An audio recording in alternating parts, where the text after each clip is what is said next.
So welcome back to Java Edition. You can tell I'm a Java Edition because my hitbox is showing. My hotbar is on the bottom. I have an F3 screen that looks a little bit different. I'll go over all of this in a second. There are some sweeping changes in this game. It's not just adding copper golems, copper chests. There's a lot of stuff that has changed, and that's expected because these guys are on hiatus. The first of which is world creation, more specifically spawn chunks. Spawn chunks are no more. Yeah, I'm not kidding. There's no such thing as spawn chunks anymore. In fact, if I go in game rule, spawn radius is the only game rule here now, not spawn chunk radius. And that is because the world spawn around here is no longer going to be automatically loaded forever. I'll demonstrate this. So I'm going to respawn about here and give myself a command block and run this. So always active, rip spawn chunks, and done. Obviously this is going to run because I'm loading it. If I teleport far enough away, that command block is no longer going to load. Now the rationale behind this is obviously that spawn chunks is a deprecated feature. No one really uses it, which is not true. We believe that the niche held by spawn chunks has now been filled by alternative methods of chunk loading. Not by everyone though. I don't know, you guys will have to tell me how you feel about that. Now I wouldn't say this change was entirely unexpected. So back in snapshot 24W03A, this is a snapshot over a year and a half ago, the spawn chunk radius game rule was introduced. And what this simultaneously did was it reduced the spawn chunks from 12 all the way down to 3. Now in hindsight, I guess this was the first few steps that they took to eliminate this functionality altogether. If I return to spawn here, now respawning is going to take a bit longer because the world spawn isn't automatically loaded. People tend to build a lot of farms in spawn chunks because the whole idea of using force load, which is not a survival friendly thing, ender pearl loaders, running things through a portal is not a feature that is relatively accessible to the public. So people often build things at spawn so it's loaded automatically. By removing this feature, you are essentially killing every single feature that people have decided to implement through spawn chunks. Now that is my opinion. When I was streaming in the chat, it felt like people were obviously concerned enough to bring it up. I guess player feedback will dictate whether this is something that will be reverted. I don't think it is. They've really thought long and hard about this. I think Mojang are done with spawn chunks and you now have to use esoteric methods, which doesn't make too much sense to me right now. All right, the next thing that is pretty obvious on the screen right now is this F3 debug information that is on the screen permanently. You may have noticed that when I accessed the command block and opened the GUI, this was superimposed on the console command. This is because you can now use F3, F5 to customize your F3 screen as much as you want. You can see that you've got a lot of information that you can customize here. I've got game version always on. You can see that 25W31A is this snapshot. We've got player position, the coordinates. Those are the only few things I've got permanently on the screen, which I think is fantastic. You can see I've got even more information now when I press F3. I've got the octree, which I've never seen before. I've got the F3G chunk borders always on as well. You can still access the pie chart. I don't use it too much. I don't speedrun. Being able to customize it obviously improves rendering performance. You'll also notice that there's a pet rock here.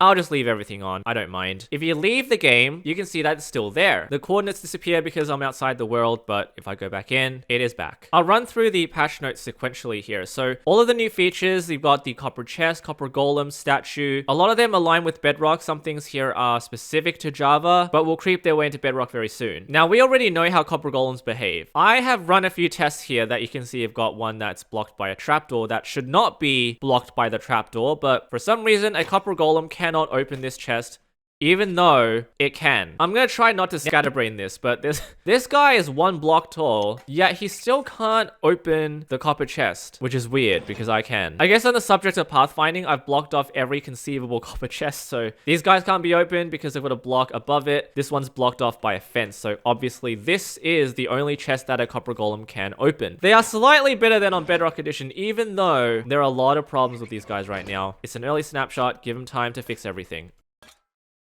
Wait, why are you going here? As you already know, copper golems turn into statues, so because you can't affect them with random tick speed, one way to fast track this is with data modify. So you can do weather state. 0 is regular, and then you've got exposed or lightly weathered, and then oxidized is 3. He has the following components. He has next weather age, which is how long it takes for him to turn into the next oxidation state. He's also got main hand components, so you can use item replace to change what he's holding. But what I'll do now is change his next weather age value to 1, and then he turns into a statue. So you can just do this to quickly oxidize him, And that's it. All right, so shelves. We all know how shelves operate. You can exchange items out of them. If you power them like this, they will swap out the last 3 slots in your hotbar. This will go to number 6. This will go to number 3. The big question about whether they can interact with pistons on Java Edition is...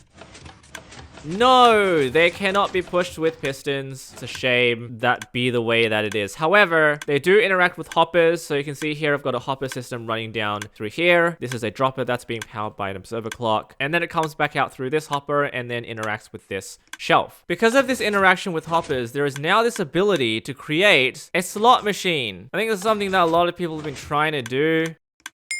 Shelves will not be used like shelves anymore. Now, I just discovered something really odd. So the shelf in a comparator output is just a binary output, but it's backwards. So a shelf has a comparator output depending on which slot is occupied. If I put one item on the first slot, there is an output of 1. If I put it in the second slot, it has an output of 3. And that's because if I take an item out of the first slot, it becomes 2. So how do I get 4? Well, I'll have to take these 2 out and then place one in the last slot. Now you might notice a bit of a pattern here. To get 6, I have to take out this one and then put one in the middle. And then that's 6. If they're all filled up, it is 7. This is binary, but in reverse. You can't differentiate between 1 and 1, 0. It's got to be backwards, right? So yeah, just an interesting, I'm not even sure if this is intentional, but it's something that I just noticed. Next, we have a new accessibility setting that a lot of people are talking about. We've got a new control setting here for attacking and placing blocks. So left clicking and right clicking. You can now toggle these, which might not seem like a big deal, but what this means is you no longer need to hold down left click and right click to do things. You can just toggle it by pressing. I'm hitting things about 3 to 4 clicks per second, and the same thing applies for right clicking. Now this is actually kind of a big deal because a lot of people use this for farming. If I now toggle my right click, I'm now placing and breaking the block at the same time. I can toggle my left click and now I'm just placing blocks like this. This is obviously fast enough for speed bridging because the same logic applies as if you're just holding the button down, which is obviously fast enough. This is definitely not an alternative for spam clicking. Spam clicking will be faster. If I hold a fishing rod and I just press right click once, I no longer need to use the crazy F3T exploit to trick the game into thinking that I'm constantly right clicking. This is simple enough for you to right click once and then walk away. So there we go. I should have... oh,